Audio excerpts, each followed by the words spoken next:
All right, good afternoon. It's week 5.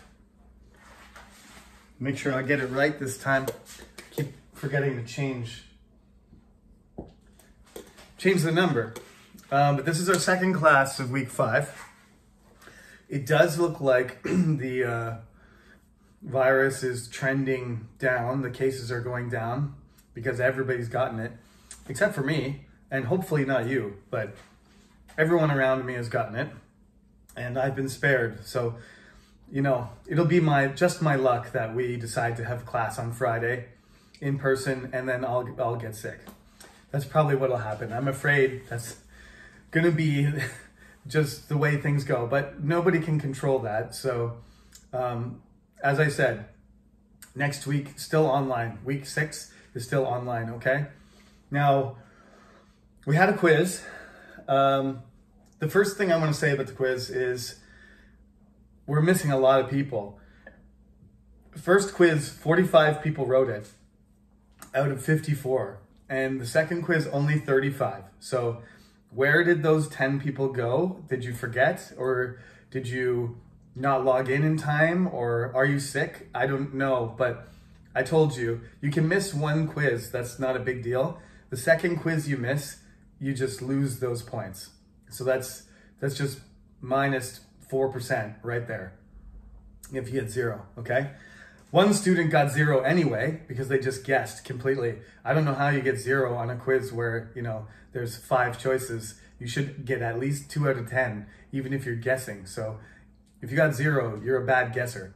But the average was, again, 6. And people get 0, that pulls the average down. If you got 5 or 6 or 7, you're fine. You're understanding the material enough to answer the questions. You're getting a B. All right. A 6 is the average, so you're a B plus student if you're getting 6. If you're 5, you're on the line. If you're below 5, you're in the C range. If you got 8 or 9 or 10, that's an A. Okay. So. There was a lot of people who got 8. There was only one student that got 10, and 2 students got 9. But that's pretty normal. Usually you make at least one mistake. There was a question one student asked me, did your attendance complete? It doesn't matter, okay? I put a 5-minute timer in there for the attendance, but that attendance is not reflected as it translates. So it's just there. If it takes you less than 5 minutes or more than 5 minutes, ignore it, okay? I'm not going to check your attendance. It doesn't matter. It's not going to be recorded. Just do your quiz. I'm just giving you a 5-minute window to get into the quiz. That's it. Okay? When the timer expires in the quiz and on the cyber campus, the quiz is over. It happens at the same time. Okay? It's just the way the system works. Don't worry about the 5-minute timer on the cyber campus. Just focus on your quiz and finish it. There's no attendance being recorded on the quiz. Second question was about Henry II. Was the right answer? What something that he did not do? I specifically wrote, I told you, and I'm glad this student remembered. He didn't order his men to kill Becket. He didn't order him to kill the priest in the Catholic cathedral in Canterbury, but they did. And one of the reasons he's blamed for that is because he said, will nobody rid me of this turbulent priest? That was in the question. I didn't say in the question, did he order the knights to kill him? That was not what I said. I said, did he ask, will nobody rid me of this turbulent priest? Yes, he did. That's correct. So there was only one no answer there. There was only one correct answer, because I did say exactly what I told you in class. He asked the question to nobody in particular, and then the knights said, I know what we should do. We know what he wants, and they killed him. They actually didn't even plan to kill him, supposedly. They planned to kidnap him. They wanted to get rid of him, because that's what he said. Henry II said, will nobody get rid? He didn't say, will nobody kill this guy? And he didn't say, somebody please go kill him. He didn't say that. Said, will somebody get rid of him? Which means take him away. So they went there, they tried to kidnap him, he refused to leave, so they chopped his head in half. The end. No, that's not the end. Of course, he dies really quickly and bleeds all over the place, and that becomes the holiest place in England for hundreds of years, until our friend Henry VIII.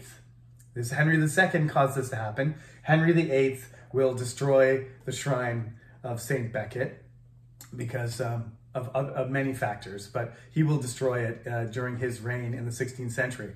So this is what I'm introducing you to today. All that medieval stuff is behind us, but remember, what was it like, in the 14th century? What was it like until the 16th century? Well, in some ways, it was very similar. Everything's not going to suddenly change. It's not like there's a line, It's not like, 10 years ago, we didn't have something and suddenly everybody has it. It happens gradually. Right? In the early 2000s, people started having iPods and iPads, and then they had iPhones, and then the Android system came out, and gradually now everybody, it wasn't like, in 2005, nobody had a phone, and then in 2006, everybody had a smartphone. It took like 10 years for everybody to get one. And some people still resist. Social media is the same thing. Some people open their Facebook account like me in 2009, 2008, right? Some people opened their accounts last year, right? Now there's so many Facebook accounts that actually the numbers getting smaller because people are leaving it to do other things. So things happen gradually. They actually happen faster now than they used to. 10 years is enough for everything to change, but it used to be like glacial pace. Change in society and culture used to happen over like 100 years, right? Gradually, society would transform like that. One of the features of the modern, we're going to talk about, this period is called the early modern because we start to see some of the features of modernism. One of the things about modernism, and then you could argue we're postmodern, is acceleration. The change happens in culture at an extreme pace.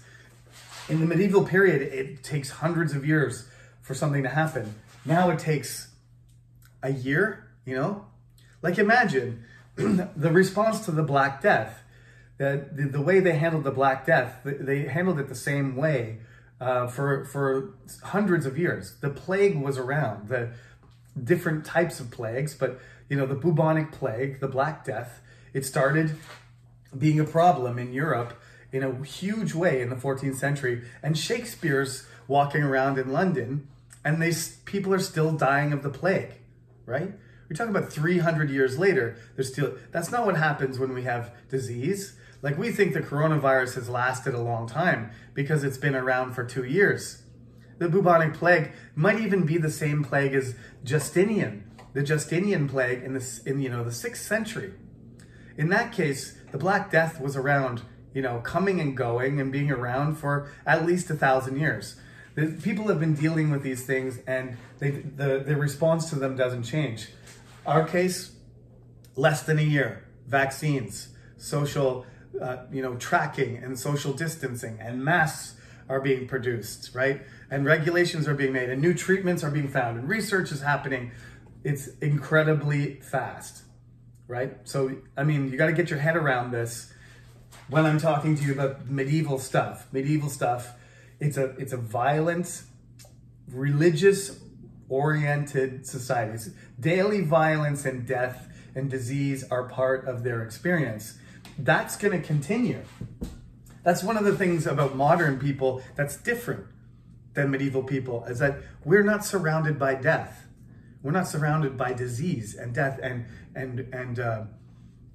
most of us, if you are, then it's a extreme situation. Like it might be war, or there might be some sort of emergency. It's a disaster, right?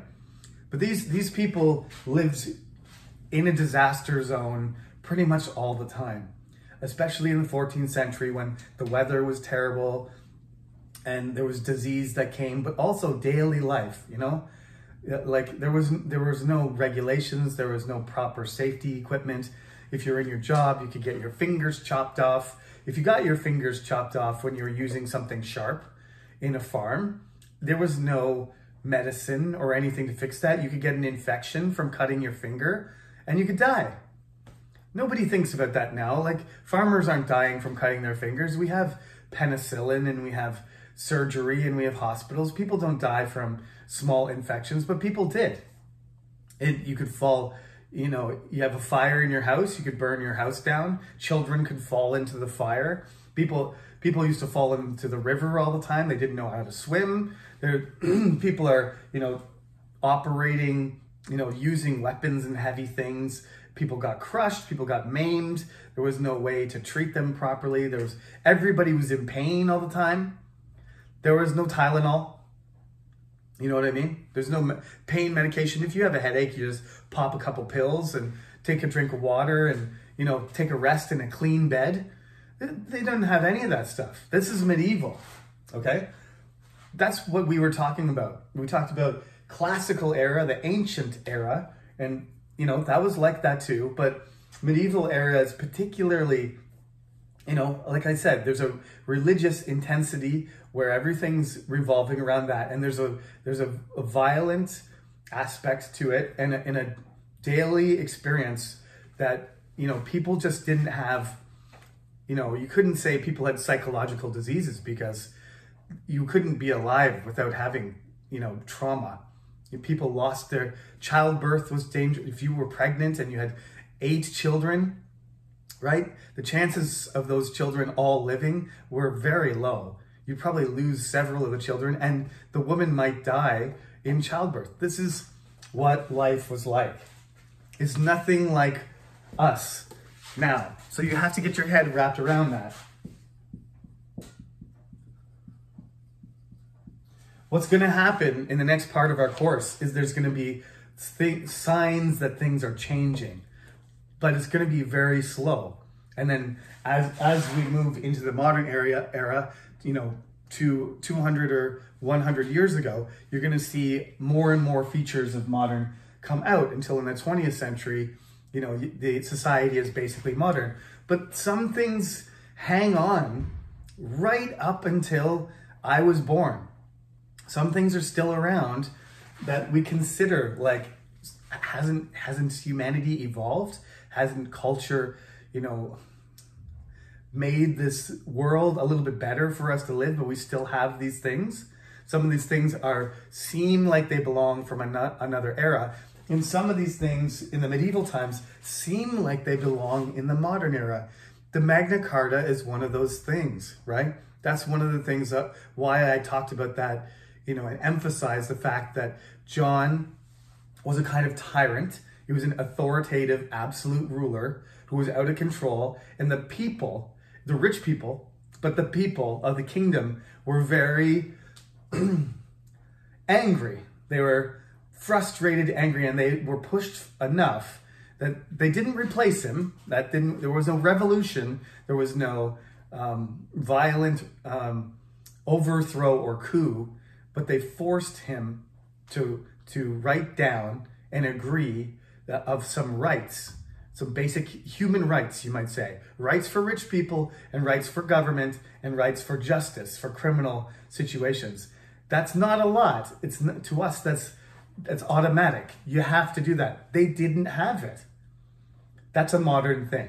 It's a modern feature. Parliament itself, a group of wealthy men from the countryside representing, I know they don't do it very well, but they represent the kingdom's interest, then meet with the king. That is a modern thing. That's why the evolution of British culture is so interesting, because Parliament goes right back to, post-conquest, goes back 800 years when kings needed money and they needed to know what was going on in the kingdom. They called their representatives, the barons, to them, and they had a meeting and they called it Parliament, right? Parliament is going to get increasingly more and more power, especially in the next section of our course. Parliament. There's still their representatives, they get voted in. That was never the case before, but it's still rich, successful, educated people that get sent to parliament. If you're a poor, uneducated person, you're not going to get voted for. Look at all the people in the United States and in democracies and stuff. It's still upper class, rich people, and they're mostly white. It's still, that aspect is not medieval though. That racial division is not really a medieval thing, because there just wasn't that many people who, of different backgrounds in England, so there wasn't really a need for that. There was no choice. But now, the representatives of people are even though there's 25% of various minorities in the United States or in Canada or in the United Kingdom, they're not represented in Parliament proportionately, which hopefully, that seems like a holdover from the early modern period. It's in the early modern period where these divisions between people start to be made instead of being based on religion, because that's the thing in the medieval period. That's why we talked about the Crusades. Muslims don't like Christians and Christians don't like Muslims, and they discriminate against each other and they do bad things to each other. And they don't like Jewish people either. And Jewish people, don't have really a concentrated population, so they get squeezed in between these people. But there's a religious sort of discrimination, mostly. Some discrimination between, where you're from or what language you speak.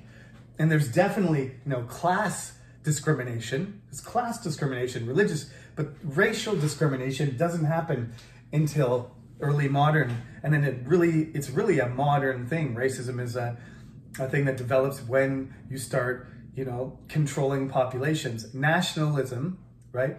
Based on, what country you're on, what country you're in, and discriminating against another person from another country, like French people discriminating against English people, or vice versa.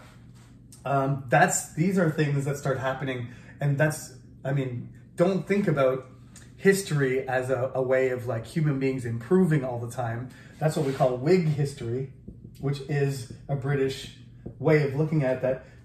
Basically, culture and human beings and society are basically improving. Constantly, sometimes going backwards a little bit, but basically we're better than we were in the past. Is that true? Well, if you're a Whig historian, yes, it is.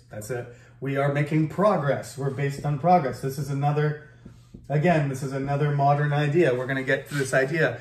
The medieval people didn't feel like they were progressing, like they were developing. We feel like that because our technology gets better and we get more stuff, and we get wealthier, and there's arguments to be made on both sides though. One of the things that, quite frankly, we don't have all the pain and the disease and the death and everything. That's obviously, we've improved our condition of life in that aspect.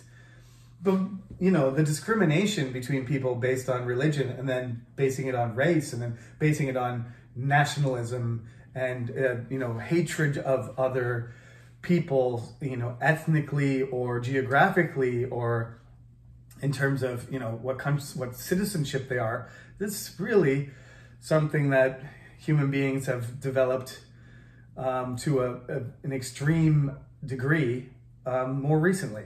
In the medieval period, that wasn't like that. People were more oriented around their community, like, oh, I'm from Lincolnshire and you're from Yorkshire, and then yes, I'm from Liverpool and you're from Portsmouth, and regional differences and maybe competition and stuff. But there wasn't like this hatred between regions, towns, counties, shires, that kind of thing.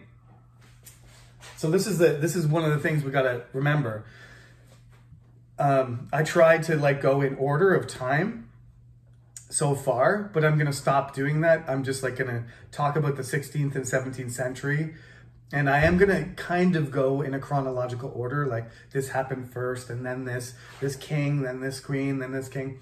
But there's a lot of stuff that are just ideas. So, I'm going to go forward again and talk about the kings and queens and government and policy. And then I'm going to go back And I'm going to talk about, you know, what it's like to live there and go forward again, and we'll talk about how people's experiences changed. And then I'm going to rewind, and then I'm going to talk about religion. I'm going to talk about how religion changes dramatically, because the Reformation, the 16th century, the big event of the 16th century is Martin Luther's triggering of the Reformation, and the English Reformation is a particularly interesting and different and strange version of that. And it's all connected to one person, more so even than, you know, the Reformation is attached to Martin Luther, because Henry VIII actually makes it happen to the whole country at the same time. Martin Luther kind of spread like this infectious idea, and it spread like some sort of like fire going from mind to mind, and it spread all over Europe, and then everybody started doing it their own way. England wasn't like that. Henry VIII hated Martin Luther, and he actually wrote like some really, you know, strong attacks and arguments against him, which would kind of come back to haunt him. But he really just wanted to have the church separate. He didn't believe in Martin Luther's ideas. He just wanted England to have its own church, and he wanted control over it. So we're going to have to talk about Henry VIII a lot. But this is an introductory lecture, so I'm going to run out of time because I do have another class to go to soon. And I wanted this introduction to be a little bit shorter than my regular lecture. So I want you to think about these ideas as we go forward. Also, I want you to write your quizzes. Don't skip any more quizzes. Missing 20 people for a quiz is not good. Okay, so let me just quickly explain a few things that are related that'll connect. So 1453 was the magic number, right? Because that's when England admitted that they lost the 100 Years' War, and France actually took over all the territory that used to belong to Henry II, William the Conqueror, Geoffrey of Anjou, Eleanor of Aquitaine, Richard the Lionheart, etc., and then was taken back by Edward III and Henry V, and then they lost all of it. And both countries were exhausted. It was over 100 years. It was like 116 years. And it's not one war. It was more like 3 wars, but they just call it the 100 Years' War. That'll end. They have a king, Henry VI, who's not, the names are not important. Don't worry about that. But Henry V was one of the greatest warrior kings. He basically took over all of France. But he dies, and Henry VI is supposed to be King of France and King of England. But the French mount to come back. Joan of Arc is around and everything. And Henry VI is a terrible leader. He ends up having some sort of, you know, confidence issues and, you know, self-esteem issues, and like he's not an aggressive person or decisive or energetic like some of his ancestors, like Henry II, Henry I, Edward III, Edward I, his dad, Henry V. He's not like that. So he's just kind of like does nothing. He doesn't really care or have the energy or the desire or the will to do anything. So he's kind of a useless king. So he's sitting there, and they lose everything. They lose during his reign, they lose the war. And there's nothing they can do about it because their king is like a child. That's what some famous writer says, "Woe to the kingdom when thy king is a child." And he is doesn't take responsibility. He doesn't take action. He's a bad leader. So that person was right. When he can't lead properly and he starts to kind of go crazy, he kind of goes catatonic. Catatonic means like you just freeze and you just stare and you don't move. It's kind of mental disorder. But he doesn't really do anything wrong. So he just kind of, other powerful people start fighting over him. So then you get Edward IV, but then he dies, and you get Richard III, and you have this thing called the War of the Roses, where there's 2 families, the Lancasters and the Yorks, and the War of the Roses kind of destroys England. It's a civil war. Okay, this is the basis for the Game of Thrones idea, where there's all these powerful people from different parts of England contending with each other, and they're brothers and cousins, and they're all descended from the same people, but they're ruling over different areas, and they're backstabbing each other, and then they have battles, and then they have diplomatic relationships with France, and then they're on one side or another, and they all kill each other. During this period, the medieval period, most of the English kings die early deaths from combat, right? There's almost none of very few of the medieval English kings die a natural death, right? Like, I'm so old and my body's falling apart and I fall asleep and I never wake up. That rarely happens. Out of like 20 kings during this whole period we talked about, almost all of them die from battle or from disease, and they have early deaths, okay? A lot of them. It's very, very violent. War of the Roses ends with Henry VII, who's kind of sort of related. He's a distant relative of the crown, not directly descended from Edward III through Richard II. He's got a sort of tangential claim. Henry VII at the end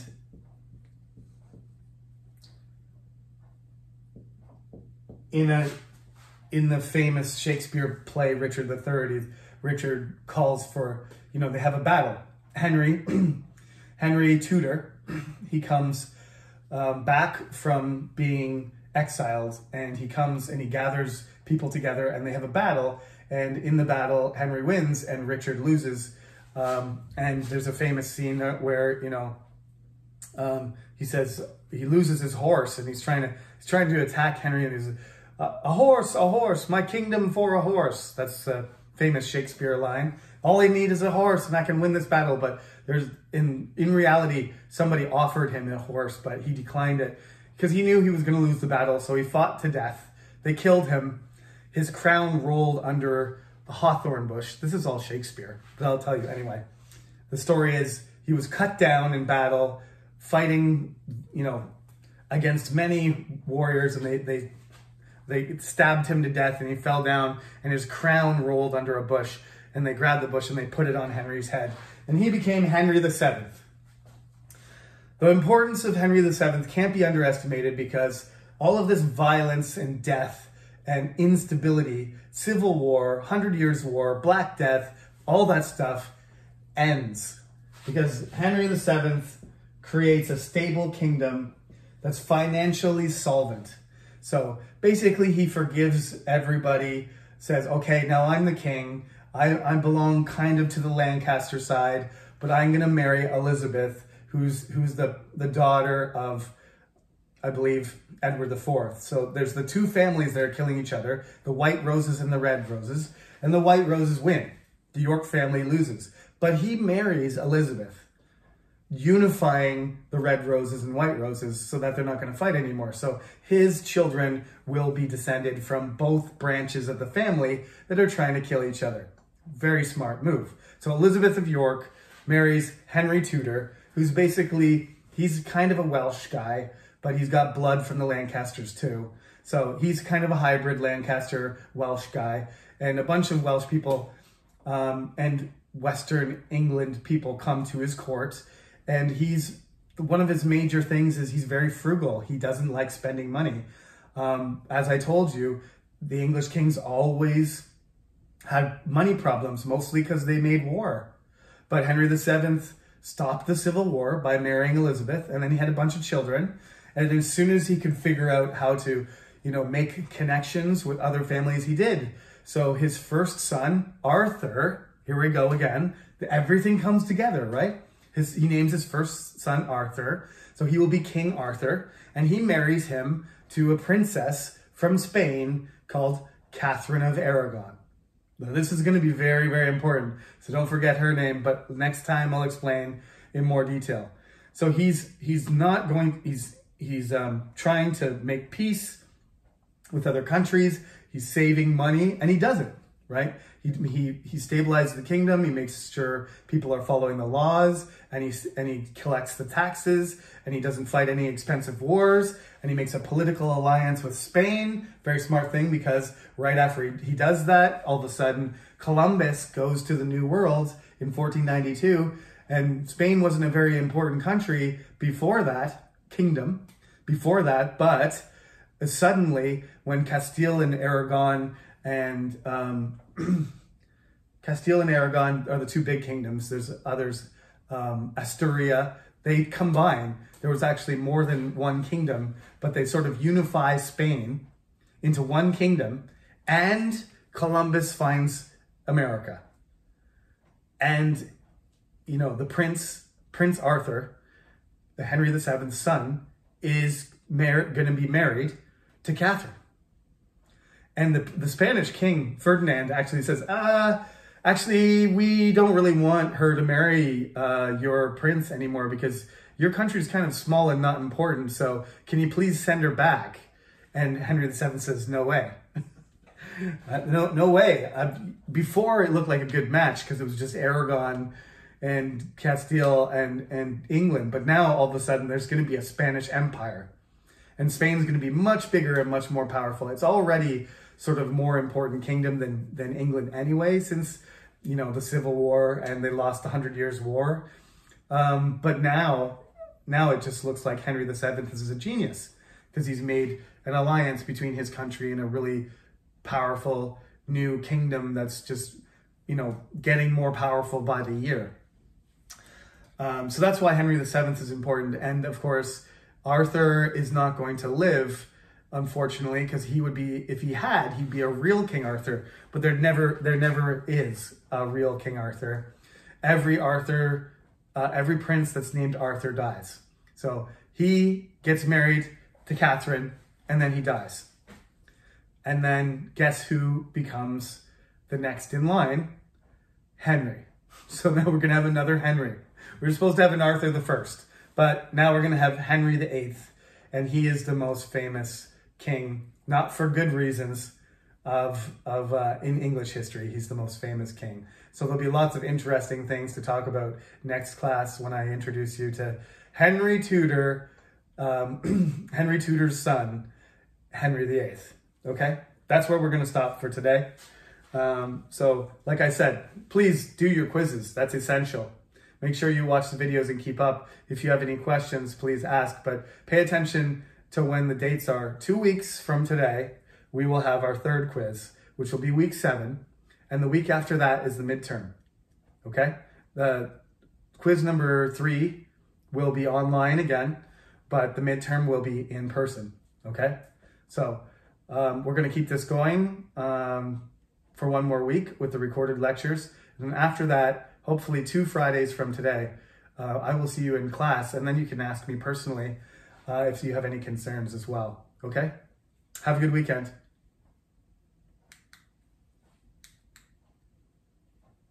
Are you going to turn off? Not going to turn off.